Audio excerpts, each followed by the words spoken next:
Seminário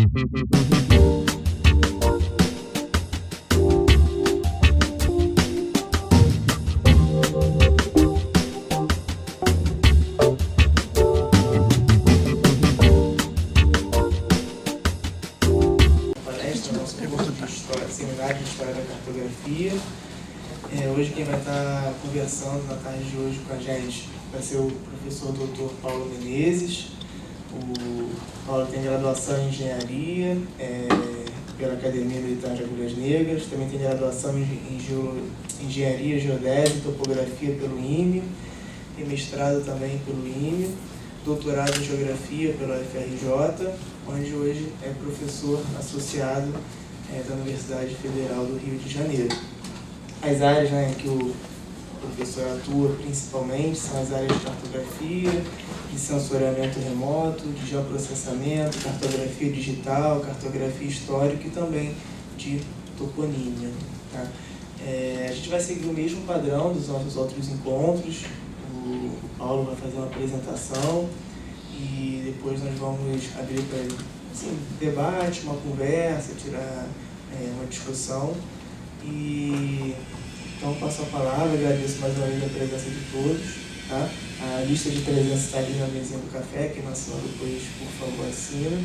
Paulo, obrigado por ter aceito o convite, obrigado por estar aqui com a gente, dividindo o seu conhecimento.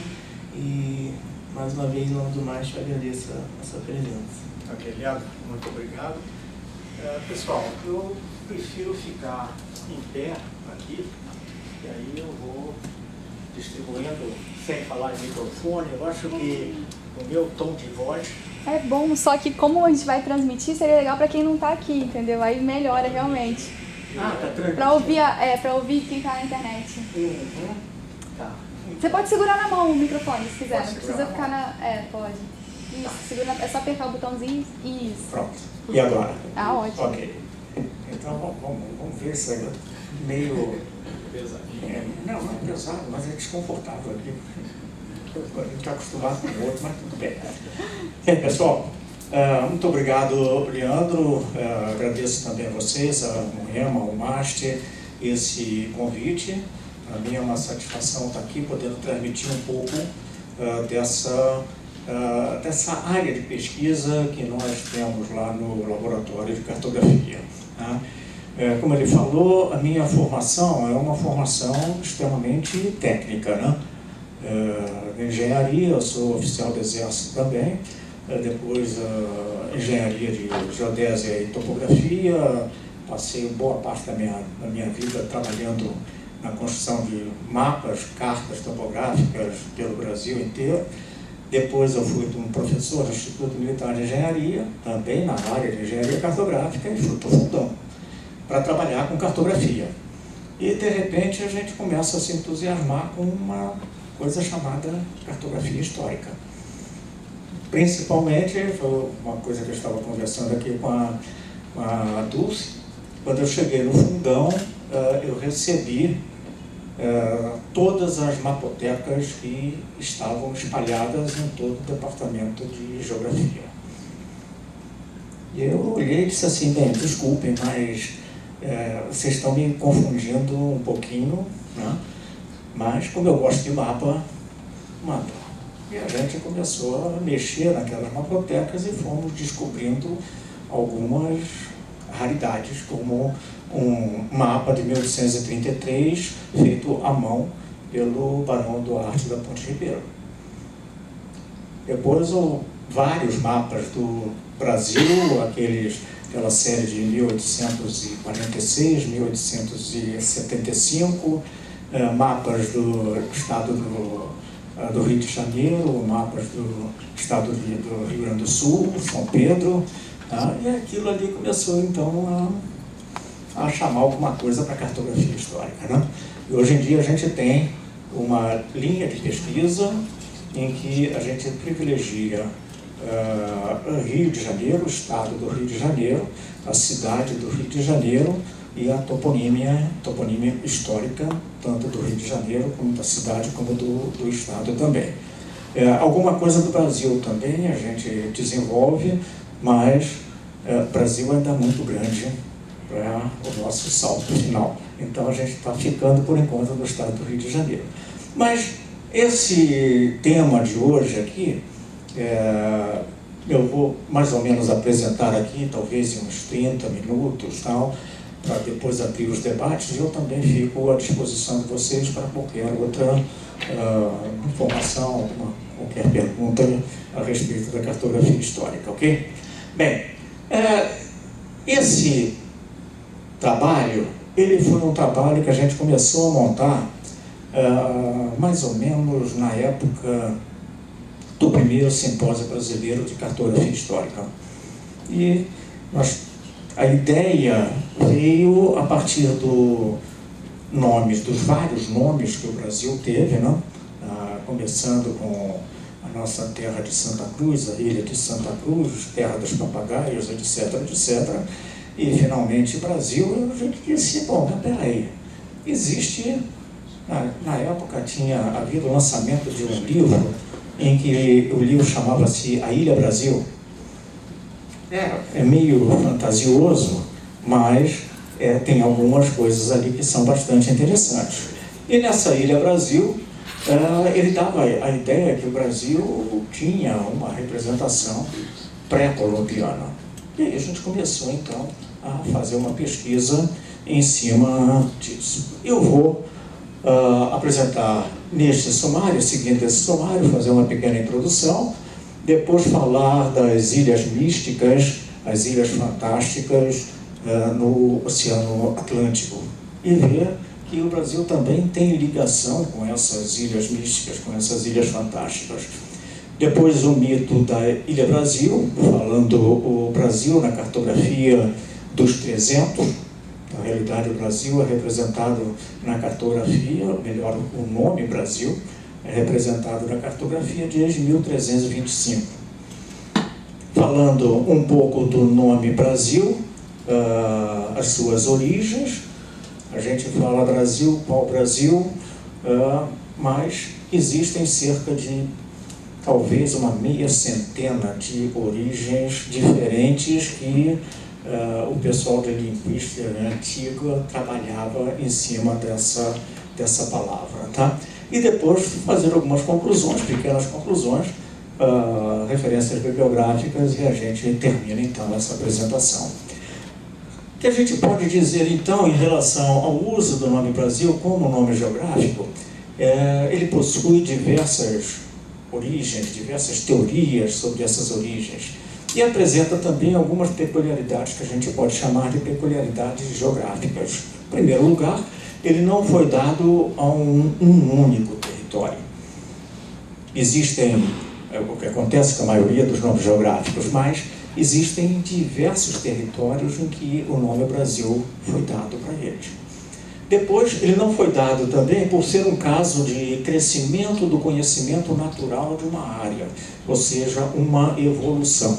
Na realidade, ele foi colocado e fixado ali como um único nome praticamente. E depois ele foi aplicado a diferentes territórios, em que esses territórios apresentavam uma maior ou uma menor extensão geográfica. Essa cartografia do pré-descobrimento, ela é bastante rica. E ela trabalhava sempre com uma Ilha Brasil. A gente vai ver que tem variações sobre o mesmo nome, mas essa ilha, de vez em quando, ela aparecia em lugares diversos ao longo do Oceano Atlântico.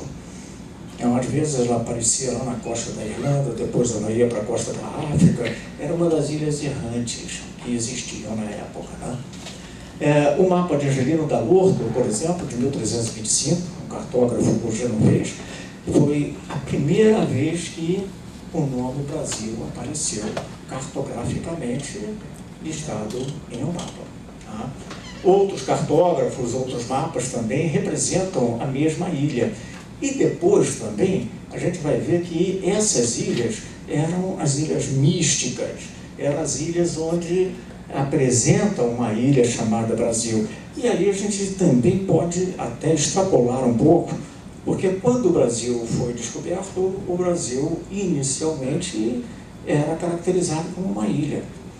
Em algumas representações, principalmente representações da época dos holandeses, a gente nota que o Brasil está cortado. Ou seja, a gente tem a bacia do Plata subindo, depois a gente tem o Eupana, que é o lago das Amazonas, né? E aquilo ali, às vezes, até junta com a bacia amazônica, ou então vem para a bacia do São Francisco. Então, aquilo ali era o Brasil.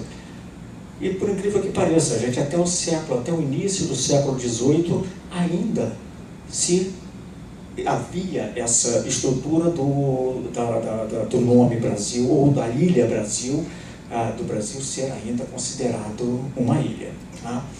Bem, essas ilhas místicas também, elas vêm de histórias fantásticas, de histórias que a gente coloca até como assombrosas. Elas estão ligadas muito a deuses, estão ligadas a castigos, estão ligadas a monstros também nos oceanos, né? E algumas dessas ilhas estão intimamente ligadas ao Brasil, mesmo tendo surgido algumas centenas de anos antes do seu descobrimento. Algumas teorias também elas vão explicar essa origem do nome Brasil, vou mostrar no final. E as referências em nomes ao nome Brasil, ela consta em documentos legais, em documentos comerciais, que são muito mais antigos também do que as representações cartográficas e ligam o nome à madeira, ligam o nome à tintura, e ela praticamente é conhecida desde o século XIII. Então nós vemos cartograficamente em torno de 2300, mas no século XIII a gente já encontra documentos em que aparece o nome Brasil. Vamos falar um pouquinho das Ilhas Místicas. O que vem a ser, então, o conhecimento do mundo antes do descobrimento? A gente tinha um grande vazio, né? Aqui a gente vê o globo de Martin Behaim, em 1492, e a gente tem um grande vazio entre a Europa e a Líbia. A gente tem em uma direção, a gente tem entre Cipango e Catai, o Cipango o Japão, Catai a China, entre o Extremo Oriente e o Ocidente, e falta alguma coisa aqui no meio, que é exatamente as Américas, né? Então, nesse pressuposto, o que representam os mapas? Eles representam um mundo conhecido, né?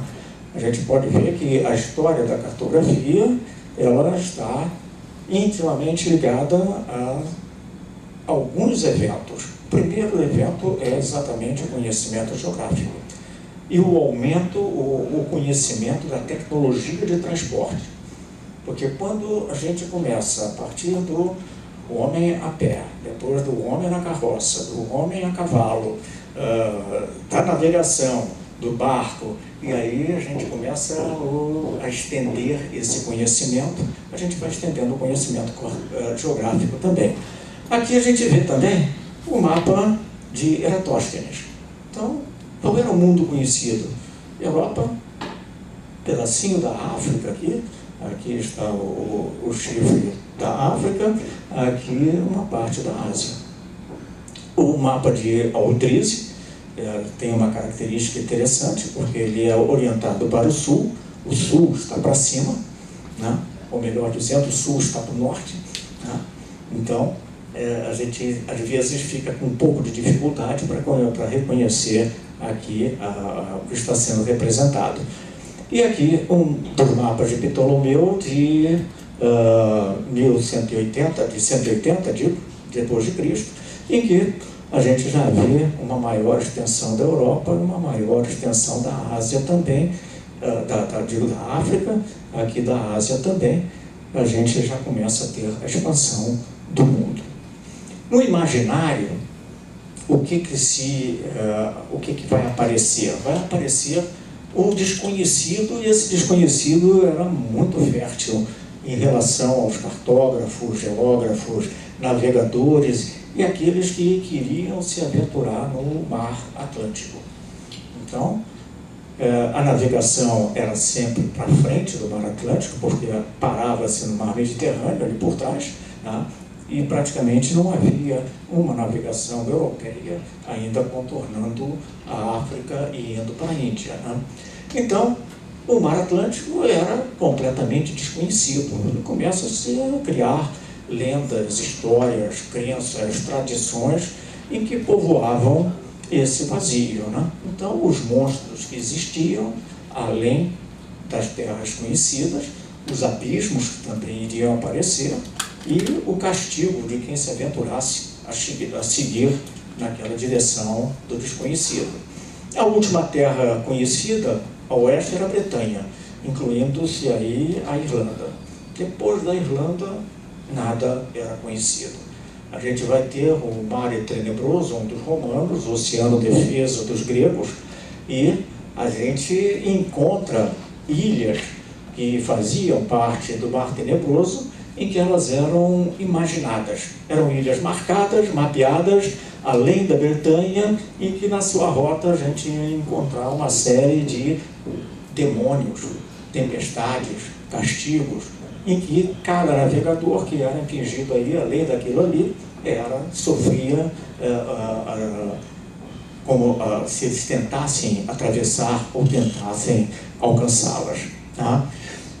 Nessa região a gente encontra um elemento bastante conhecido na época, que era o anostos, o abismo, ou seja, a Terra era plana, então chegava-se aquele local e aí não se sabia o que ia acontecer, né? Então, nós vamos encontrar a expressão também no Anônimo de Ravenna, o ermo só conhecido por Deus e o fim do espaço do mundo. Então, o espaço era descontínuo, né? Então a gente ia terminar aquele espaço. E a gente vê que esse conhecimento, essa expansão, começa com a saga dos cartagineses, principalmente de Cádiz, em que eles vão buscar Meropes. Era uma terra prometida também, e vão terminando encontrando o mar de Sargassos nas histórias de Aristóteles também e do Silax de Carianda. Plutarco também fala na existência de uma terra ocidental. Ele já está programando, já está visualizando alguma coisa. Nós vamos encontrar também, citada por Estrabos, as ilhas Ostremúnidas ou Estreminas na sua geografia. E a gente encontra também referências às terras ocidentais, em uma grande parte descrita na forma das ilhas misteriosas ou das ilhas místicas. Cada uma dessas ilhas ela vai se apresentar com cercadas de algumas teorias próprias, de algumas histórias próprias. Algumas delas, elas também eram procuradas, elas não eram encontradas, e aí se criava aquela mística em torno de como a ilha estaria. Essas ilhas, algumas delas nunca foram confirmadas, a existência delas nunca foram confirmadas, mas outras serviram para a expansão do conhecimento. E outras, a gente sentia que era confundida, existia uma confusão e apareciam, então, como as ilhas atualmente na costa da África ou perto da Europa. Algumas dessas ilhas nunca foram encontradas, nunca foram alcançadas. Existe uma história, daqui a pouco eu vou contar, sobre uma dessas ilhas que até 1725 o rei de Portugal, ele deu um alvará para um dos navegadores, dizendo que se ele encontrasse uma ilha que se chamava de não encontrada, a ilha podia ficar com ele. Então, em 1725 existia ainda essa busca, né? A cartografia medieval e renascentista também perpetuavam todas essas lendas, essas crenças e essas tradições também nessa existência das ilhas místicas. As mais importantes também, a gente tinha lendas, as histórias, e eram perseguidas para serem conhecidas. E elas eram aproximadamente 30 ilhas no Oceano Atlântico. Algumas delas vocês vão encontrar uma analogia do nome com alguma coisa conhecida de hoje. Por exemplo, Antilha, a ilha de Stocafixa, Mount Satanaxio, a mão de Satanás. Salomão, Mariega, Drogeu, não encontradas. Elas não encontradas ou nunca encontradas, nunca achadas. A ilha de São Brandão é importante para nós, a Ilha do Ouro, Cabreira, da Ventura, as Górgodas, Eternas, Sansoso, do Corvo Marinho, Ima, do Homem e da Mulher, Fortunadas. Fortunadas também é importante para nós, nas 7 cidades também. Essores, Montróleo, dos Pombos Verde, Tíbias, Tausends, Maída, Cerne e Ilha do Brasil. Então eram mais ou menos 30. Alguns, como eu falei aqui para vocês, têm interesse, nós temos interesse porque vai existir uma pequena, às vezes até é uma imaginação nossa, mas a gente faz uma ligação com o Brasil.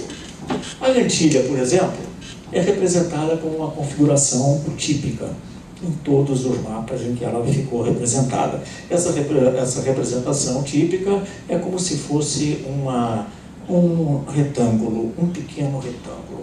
Ela tem a representação no mapa da Biblioteca de Weimar, de 1424, de Pisigano, 1424 também, Andrea Bianco, 1936, 1436 e 1438, no Globo de Martin Berran também, e ela vem a perpetuar e confirmar uma tradição atlântida. Aí vamos, mas como é que confirma Atlântida? Principalmente porque Antilha é uma corruptela de Atlantis. Então, o Atlantis deu origem à palavra Antilha. A origem do nome é uma deformação desse vocábulo, Atlantis. E aqui está ela no mapa de Zone Pisigano, de 1424. Aqui está a Europa. E aqui está a Antilha. Depois nós vamos encontrar também no mapa de Pareto, no mapa de Gracioso Benincasa, 1482, e uma dezena de outros mapas também aparecem as Antilhas. Uma outra vertente também, naquela época, se dizia, ilhas na frente, vai aparecer um continente. Por isso é que se chamava de uma anti-ilha.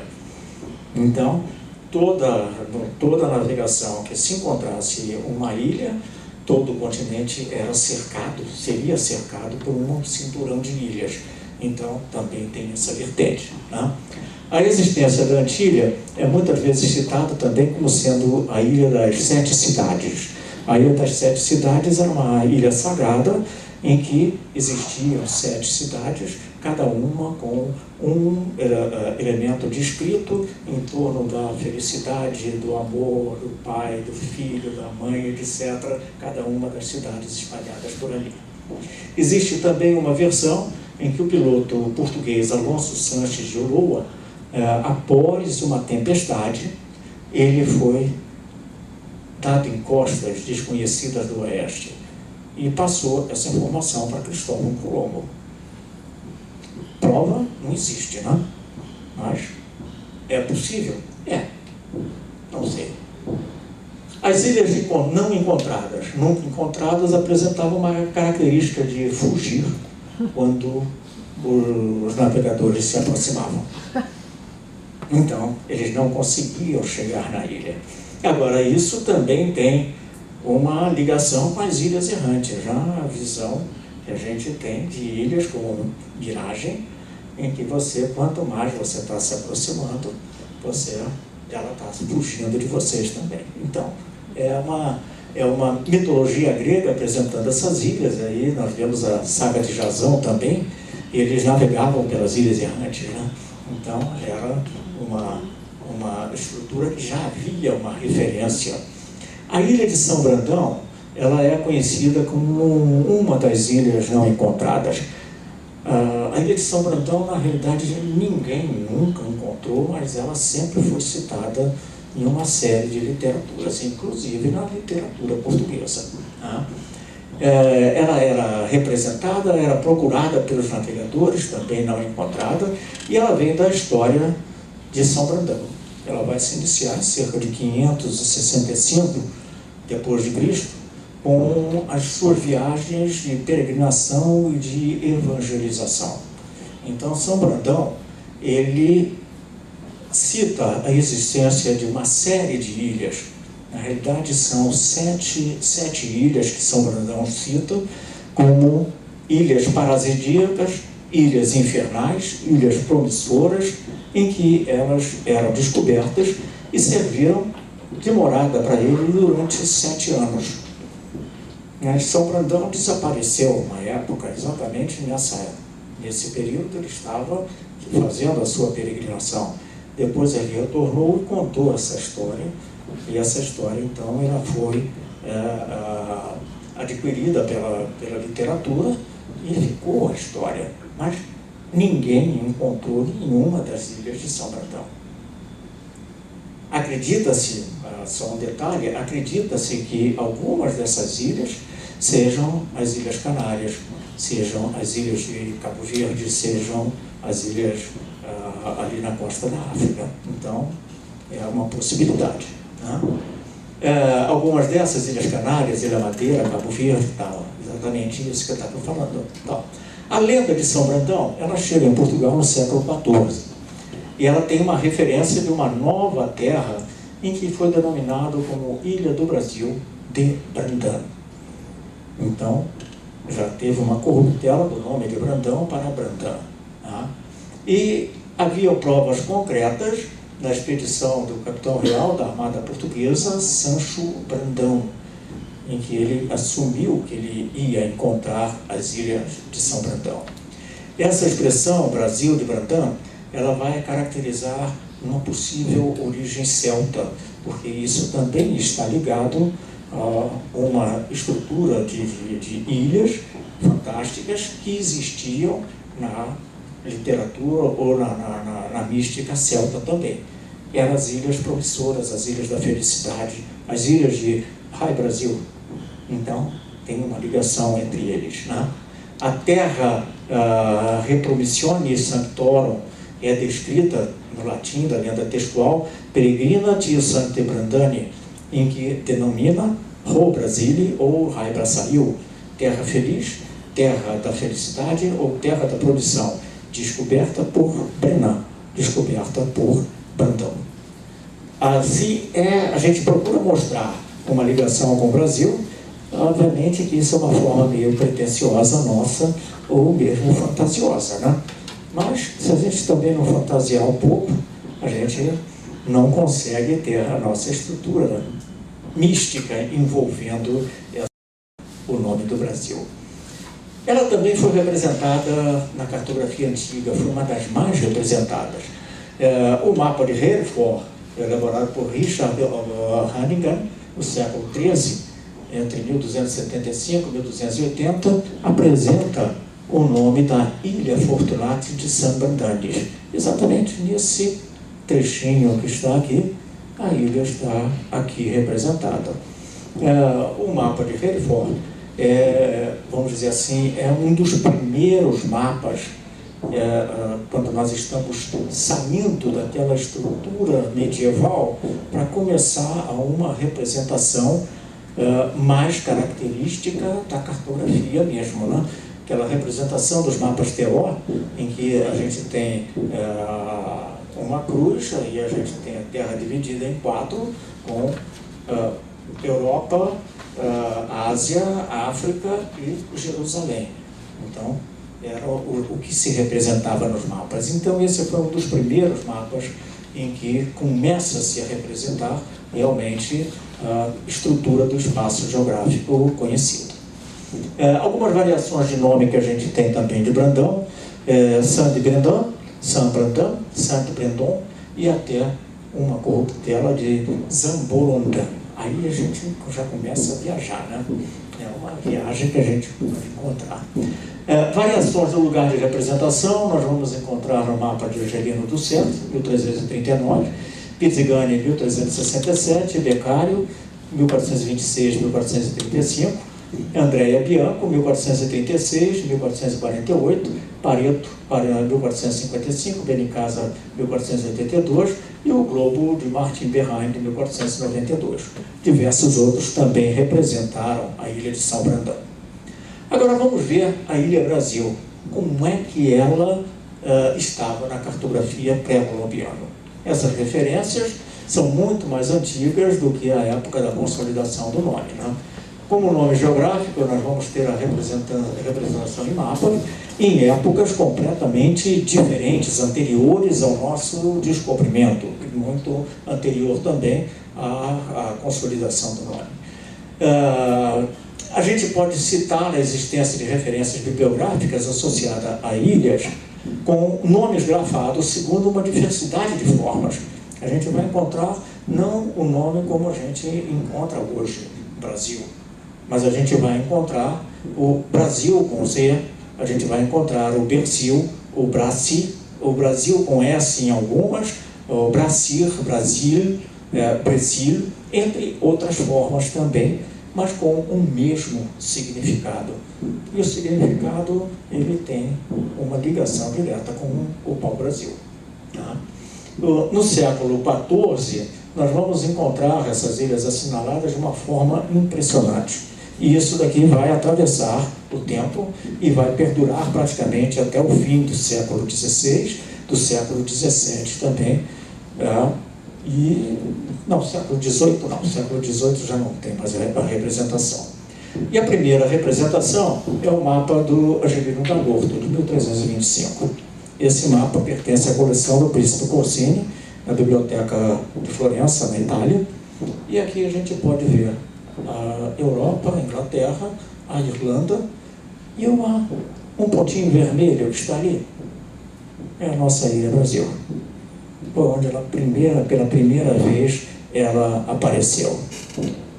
Depois ela foi copiada praticamente no mapa de Angelino do Serte. Angelino do Serte, inclusive, alguns acreditam que seja o próprio Angelino da Lorto também. Mas, como tem o Angelino do Serte e o Angelino da Lorto, vamos deixar a existência desse mapa também, e os mapas de Lourenço Gadiano também, de 1351. O mapa Mundi Catalão, de 1350, ele é anônimo, tem a semelhança de outros citados e posiciona a ilha de Brasil junto também da costa da Irlanda. Mas não era no mesmo lugar. Ela navegava. Ela ia de um lado para o outro ao longo da costa da Irlanda. O Atlas de Médici representa a Ínsula de Brasil, nas proximidades da costa da Península Ibérica. Aí ela já migrou para perto da Europa, né? É mantida também no Planisfério Solares, de 1385. E a cartografia dos anos subsequentes ela possui uma característica interessante. Ela apresenta a Ilha Brasil em várias posições, às vezes ao mesmo tempo.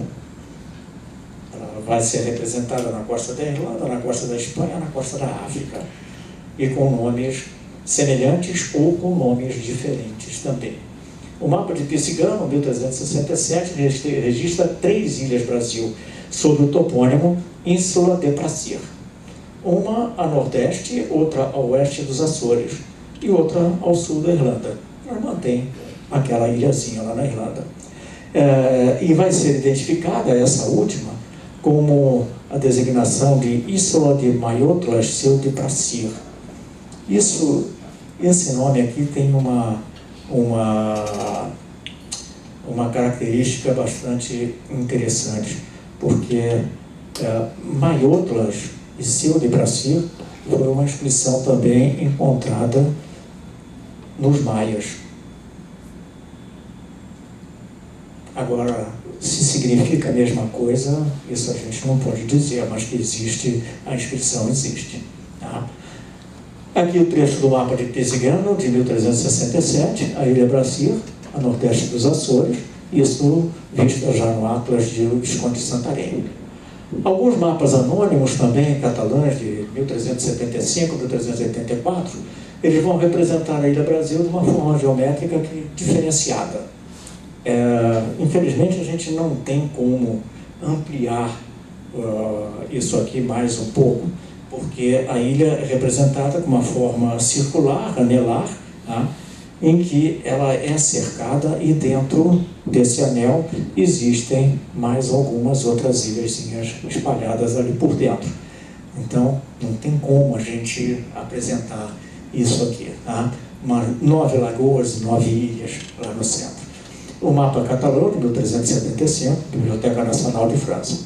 Esse foi um dos mapas em que eu pude observar pessoalmente. Tive a felicidade de observar isso. Tá? Depois eu vou contar aquela história com a Dulce, que se passou na Biblioteca Nacional. O Andrea Bianco foi um outro cartógrafo também italiano, um cartógrafo italiano, em que ele foi contratado em 1430 e poucos, tá? Ele foi contratado pela Escola de Sagres. Foi exatamente ele que começou na Escola de Sagres já a saga dos cartógrafos portugueses, tá? E ele inclui no seu mapa de 1436 o Mar de Sargassos e registrou a ilha do Brasil ao sul do arquipélago de Cabo Verde. O que é interessante é que o mapa de 1439, a ilha do Brasil é indicada na extremidade oriental do Oceano Atlântico, próxima a uma outra ilha em que ele designou como Ilha da Antilha. E aí vem uma outra história bastante interessante. Ele ainda identifica o Mar de Sargassos, questo que Mar de Baga, e mostrar tão longe também os portugueses já estavam navegando, tá? Agora, no mapa de 1448, esse mapa foi desenhado em Londres e depois entregue a Lisboa. Para obter algumas informações, é mostrado também os documentos portugueses, além do Cabo Bojador e das Ilhas Canárias. E apresenta também algumas características interessantes em relação à referência sobre possíveis conhecimentos portugueses relacionados ao Ocidente. Existe aqui, a gente pode ver o contorno do mapa e aqui o mapa de Andrea Bianco. Então, aqui em cima está exatamente o Mar dos Sargassos, a posição... aqui da Ilha Brasil. É a Ilha Brasil de Pinar, aqui. Tá? O Mar de Sargassos ele está aqui no meio. Mas, aqui, ele apresenta uma ilha, em que ele faz questão de dizer que é uma ilha, em que ele diz Isola Authentica, que longa a ponente 1.500 milhas, ou seja, é uma ilha autêntica, em que se está ao poente de 1.500 milhas, a distância de 1.500 milhas. Uma ilha autêntica a 1.500 milhas para o oeste. O que é interessante nisso que está aqui. Se a gente pega a característica que ele afirma que essa ilha é autêntica e a gente, a partir do Cabo Bojador, se a gente marcar 1.500 milhas, a gente vai bater exatamente no Cabo Santo Agostinho.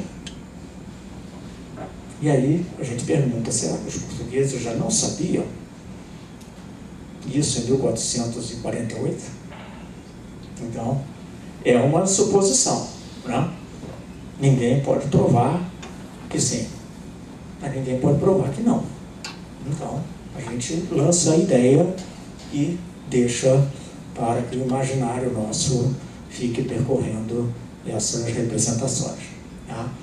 O mapa de Fra Mauro também, entre 1457 e 1459, Fra Mauro era um cartógrafo bastante interessante, era um frade, por isso o Fra, tá? Na Itália, não me recordo bem o local que ele estava, mas ele era um desenhador. Ele desenhava todas as informações dos viajantes que passavam por ele. E ele criou um mapa fabuloso. Então, nesse mapa de Fra Mauro, né, que também ele trabalhou para a Escola de Sagres, ele volta a representar a Ilha Brasil na costa sudoeste da Irlanda. E coloca também uma nota explicativa em que ele diz que esta Isola de Ibernia são dite fortunate, as ilhas são ditas fortunadas. E o gracioso Benincasa representa a ilha de Brasil, próxima a uma Ínsula Fortunate de Santo Brandani. E aí a gente começa a ver essas ligações que existem de São Brandão também conosco aqui no Brasil. Algumas origens do nome Brasil.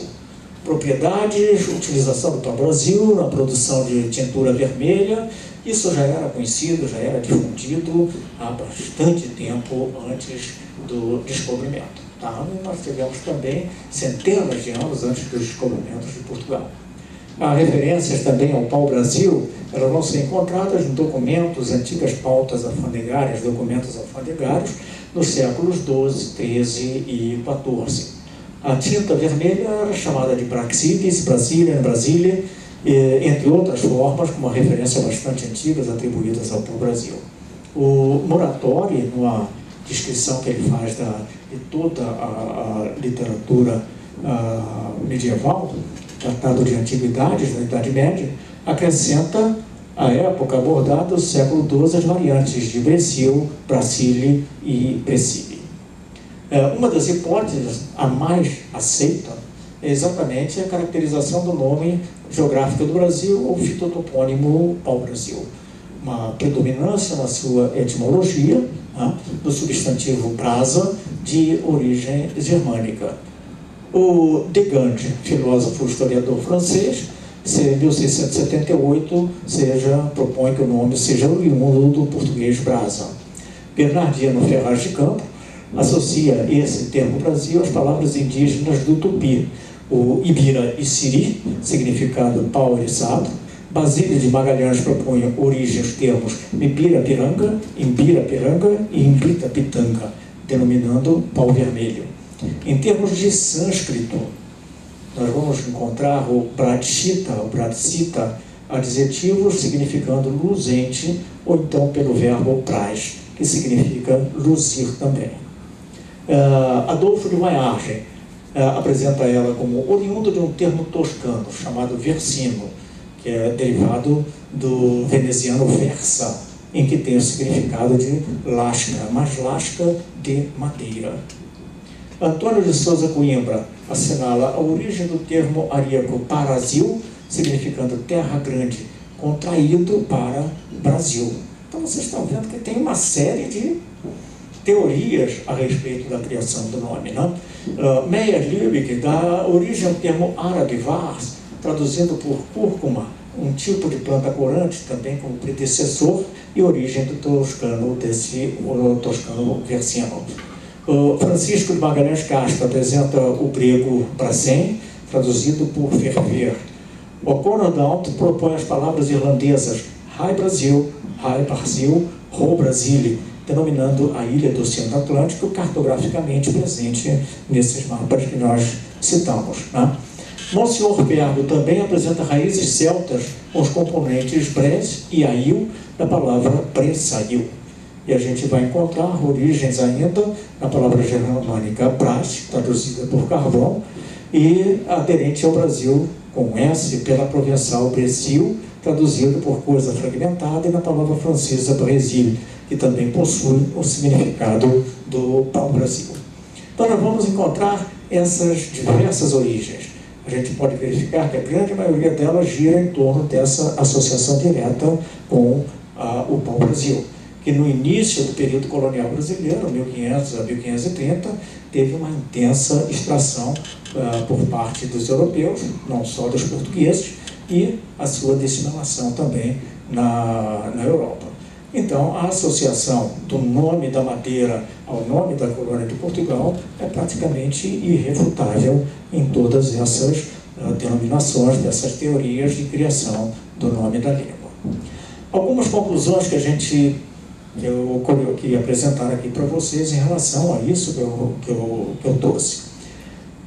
O que nós procuramos fazer foi um resgate histórico da cartografia pré-colombiana com a sua relação com a presença do nome Brasil, seus derivados e as suas representações. Tá?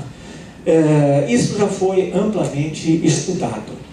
Muita gente já estudou, principalmente Cortesão, o Jaime Cortesão, o Armando Cortesão, tem verdadeiros tratados sobre isso, mas isso daqui é um tema que está esquecido.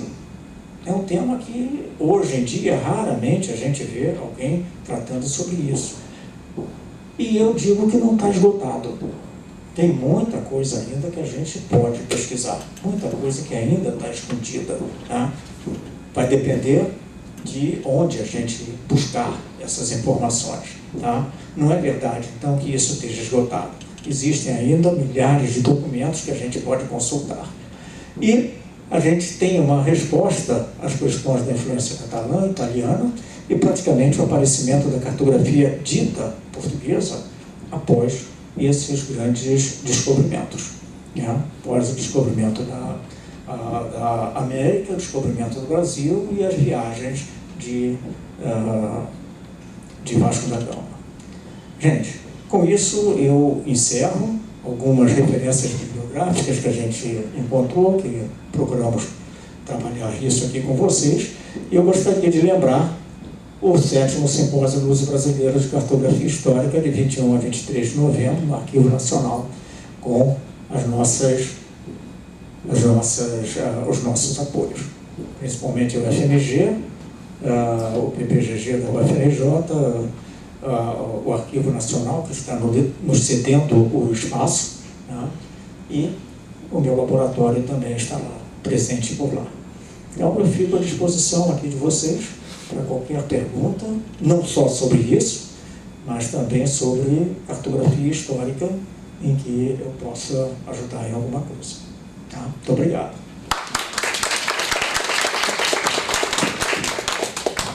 Pessoal, a gente pode agora aqui, se tiver alguma questão, comentário sobre o que o Paulo trouxe para a gente, fiquem à vontade. Paulo, sobre o São João do Cantão, você já viu aquele mapa do Piri Reis? Que eles têm sido uma baleia, né? E essa lenda também, né? Que ele pensava que tivesse chegado numa ilha, mas ele ficou e ia rezar uma missa em cima de uma baleia. Em cima de uma baleia. Exatamente. Então era uma das ilhas errantes, por que não? Podia ser perfeitamente. Então tem uma série de histórias, são histórias mesmo. E se a gente começar a ver o fantástico que envolve isso tudo, é um poço sem fundo. Aquilo ali vai se espraiando, e a gente vai encontrar realmente um bocado de histórias a respeito do trabalho. Sobre o mito da Ilha Brasil, o senhor disse que foi até o século XVIII, não é isso? Uhum. E no século XX, no livro Rondônia, do Roquete Pinto, ele diz que depois que a região amazônica, de Mato Grosso, fosse explorada, nós voltaríamos a ter certeza da Ilha Brasil, do Brasil de um formato insular, isso no século XX, em 1916. Em 1934, o cartógrafo da Comissão Rondon, que é Francisco Jaguaribe, meu personagem do doutorado, ele apresenta um trabalho no Congresso de História das Ciências em Portugal, afirmando que o Brasil é uma ilha de 1934. E querendo promover uma ligação fluvial aqui para o Brasil devido a isso, assim, foi muito além do século XVIII, chegou em 1948, pelo menos. Olha, eu não tinha conhecimento disso. Realmente, para mim, é uma coisa nova. É uma coisa nova e eu fico bastante surpreso, exatamente por ter esse tipo de afirmação até esse período. Porque, realmente, o que existia, o que fazia ter essa ideia, era a união das bacias hidrográficas. Sim, né? exatamente esse E, inclusive, o Pantanal, quando se entrava no Pantanal, aquilo ali se transformava no mar. Então, ia se seguindo o Rio Uruguai, Rio Paraguai, aquilo ali por cima. Gente, realmente era um mar que a gente tinha. Esse estudo eu posso te passar, da década de 1937, afirmando isso. o Brasil ser uma ilha. Exatamente. Inclusive, gente, existe, eu não tenho o nome agora, mas existe uma ilha, olha aí, existe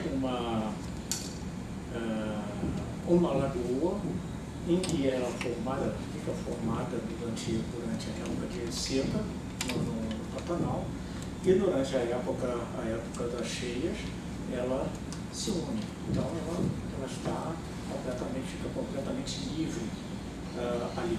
Essa é uma. Eu esqueci agora o nome dela. Não tem nada. Às vezes a gente esquece. A idade também, a gente esquece das coisas.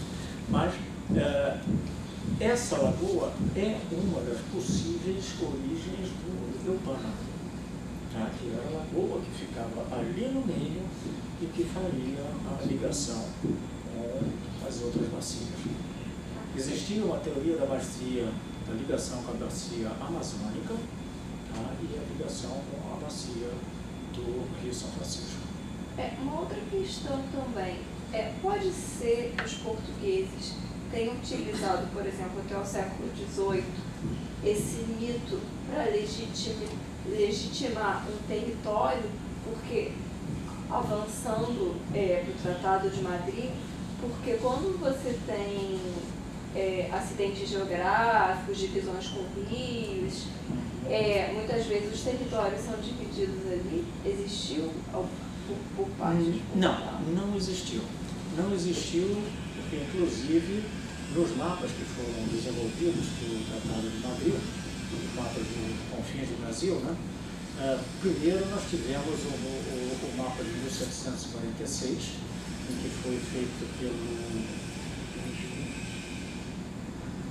Gomes Ferreira de Andrade, e aí ele conseguiu juntar todos os mapas que existiam daquela região do Pantanal, da região sul, da região amazônica também. E ele fez um arcabouço, ele conseguiu fazer um arcabouço dos mapas dos confins do Brasil de 1749, e que foram os mapas utilizados para o Tratado de Madrid. Então já se tinha consciência ali que não existia a Ilha Brasil. Mas aqueles mapas, eles foram os primeiros mapas temáticos geopolíticos existentes no mundo. Eles têm seu valor. Porque eles têm um erro. Eles têm um erro. Eles têm um erro em longitude em que os espanhóis acreditaram a terra onde vivia. As terras em que pertenciam aos portugueses. Então, eles pegaram os espanhóis pelo tempo. Eles conheciam, os espanhóis não conheciam. É uma coisa bastante interessante essa história dos mapas dos confins do Brasil. Mais alguma pergunta, gente? Professor, é só um pensamento. O Frei Mauro, ele era veneziano. Veneziano. Né? E ele morreu lá no caso de 1485, por aí, não é isso?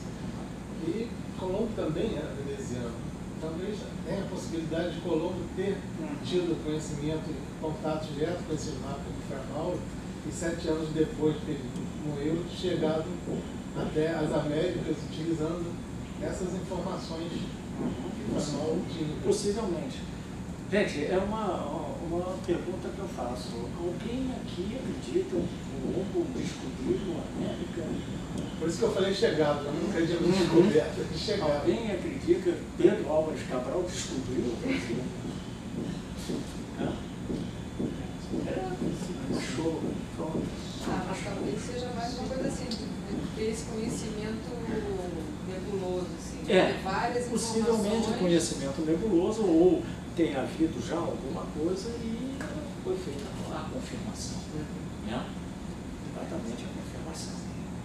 Então, Cabral e Colombo, eles confirmaram o que já se supunha, então, alguma coisa que já existia em relação a aquilo. Muito pouca gente fala a respeito desse mapa do André Viana. Muito pouca gente fala. Mas é impressionante. Você pega o cabo do 1.500 milhas quando você bate as proximidades do Cabo Santo Agostinho. E aí? Por que ele faz questão, inclusive, de dizer que aquilo ali era uma ilha autêntica? Ele não conhecia. Ele não conhecia, mas afirmava-se aquilo. Paulo, muito obrigado pela palestra. É que você queria saber, você falou que diversas ilhas, né? recebeu essa denominação de Brasil com suas variações, né? De terminologia. E a partir do que você explicou, da origem do termo Brasil, muito associada à questão, né, da fora Brasil, essa denominação já estava associada a uma exploração econômica, quando elas eram representadas no mapa, ou qual era o motivo exato para utilizar para representar essas ilhas, esse conhecimento geográfico? Era porque já se tinha conhecimento desse tipo de madeira, o que eu tento colocar às vezes terra fóssil, por exemplo, colocar a Ilha Brasil nesses territórios das ilhas atlânticas. E também, a partir de quando os mapas começam a ser publicados, retiram essas denominações e Brasil passa a ser especificamente utilizado para denominar a soberania portuguesa na América. Ou seja, você já tem que responder a partir dos mapas geopolíticos, talvez, né? Ou se já seria a partir do século XVI, especificamente, você já tem isso, já tem ilhas chamadas de Brasil e também a América Portuguesa como Ilha Brasil. O mapa específico como Brasil, como Ilha Brasil, a gente não tem um nome como Ilha Brasil. Mas o primeiro mapa em que nós tivemos o nome Brasil, ele é de 1511. Né? É o mapa de J. Marinho. Mas esse mapa Controvérsia. Então, fala do Itamaraty, está. Exatamente. O mapa já, inclusive, é o ex-libris do Itamaraty. Exatamente, é o ex-libris. É o ex-libris do Itamaraty. E ele é o primeiro mapa em que foi colocado o nome Brasil, né, naquele mapa. A partir dali, a gente ainda vai encontrar alguns mapas elaborados pelos, talvez, franceses, não sei se já os holandeses eles já trabalhavam com o nome, mas a gente vai ter algumas variações ainda, mas o nome Brasil já começa a ser sedimentado. E a ligação com o pau-brasil. Isso é evidente na exploração em que a gente tinha praticamente ao longo de toda a costa, não no Nordeste, não era tanto no Nordeste, mas principalmente aqui no sul, até o Rio de Janeiro. Então, os atlânticos também associados já com a exploração da madeira. Isso. É aquele negócio, gente, o mapa de Valdesimilha, de 1507. O mapa de Valdesimilha apresenta o nome América. Em homenagem à América Vespucci, Colombo, Sambo. Mas o Pedro Piano, ele põe o nome Brasil, Terra dos Canibais, né? Terra dos Canibais. A gente vai encontrar Brasil, Terra dos Canibais, Brasil, terra de papagaio, terra de papagaios. A gente vai encontrar uma série de variações associadas também a isso. A terra de Santa Cruz vai aparecer várias. Essa já vi mapa do século XVIII. Exatamente. Terra de Santa Cruz ou Brasil? Terra de Santa Cruz do Brasil.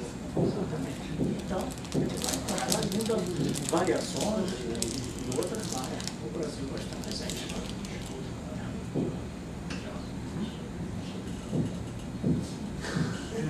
Queria, na verdade, que o senhor aprofundasse mais, falasse um pouco mais sobre o Mar de Sargassos. Eu acho que eu li no Luiz Felipe Alencastro, que fala do Atlântico Sul. Ele comenta, mas eu queria só relembrar para saber um pouco mais. O Mar do Sargasso, na verdade, ele existe já desde muito tempo. Né?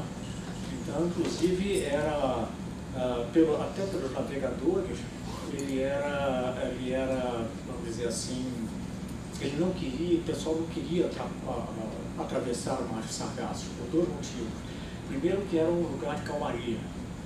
E era um lugar de encontro de correntes marítimas. Exatamente. Então, nesse encontro de correntes marítimas é que começava a gerar aquela quantidade enorme de plantas ali que seguravam, muitas vezes, pela calmaria, seguravam os navios com a propulsão à vela. né? Então, aquilo ali foi começado, foi descoberto, inclusive, pelos cartagineses, né? Mas não era, digamos assim, foi citado, mas não confirmado. E ele só veio a ser confirmado depois nos mapas de André Bianco também, em que eles já começaram, os portugueses já começaram a ir um pouco mais além e eles chegaram até os matos sargassos em 1440, 1436, 38, os portugueses já estavam chegando por ali. E eles já estavam começando, inclusive, aí naquela Cabo Verde, ali, naquelas ilhas em torno da costa da África. Que o Luiz Felipe Alencastre fala que tem tipo uma pista de autorodagem no meio do Atlântico que fazia a conexão da África com o Brasil.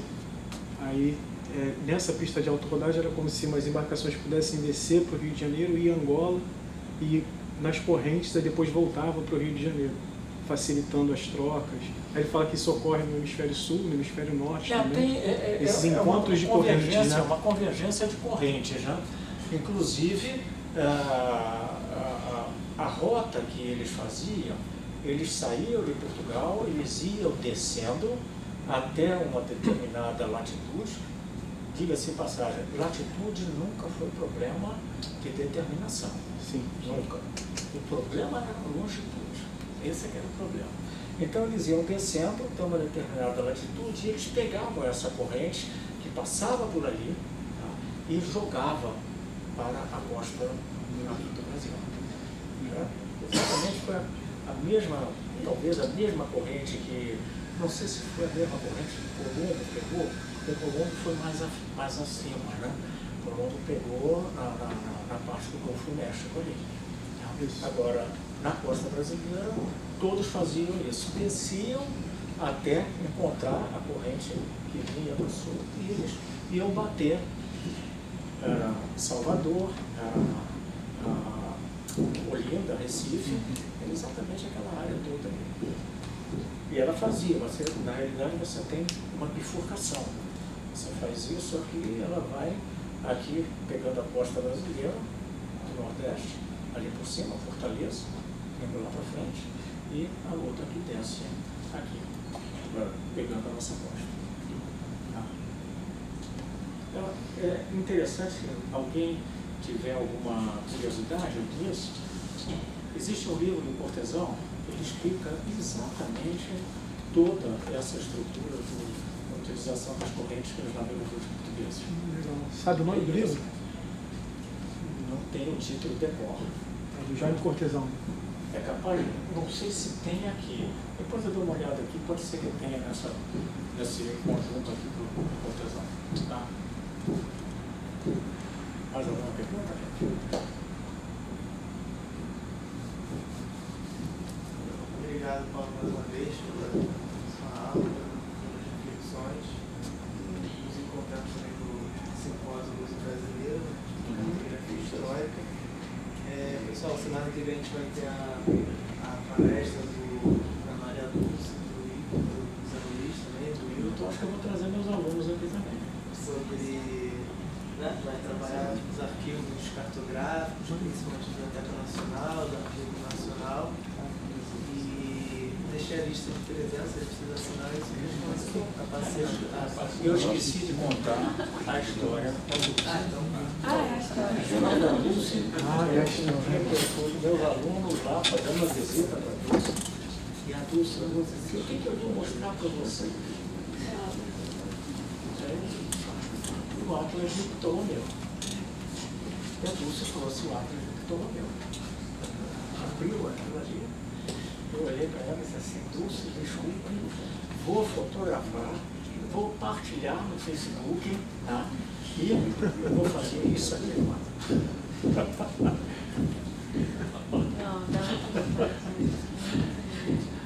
Tinha que fazer, não tinha dúvida. Foi a primeira, foi talvez a única oportunidade na vida de tocar o mapa com a mão, o mapa na mão, tá? Por que não? Ela podia me dar uma bronca depois, nem nada. Valeu, gente. Tá bom, gente. Muito obrigado, foi um prazer muito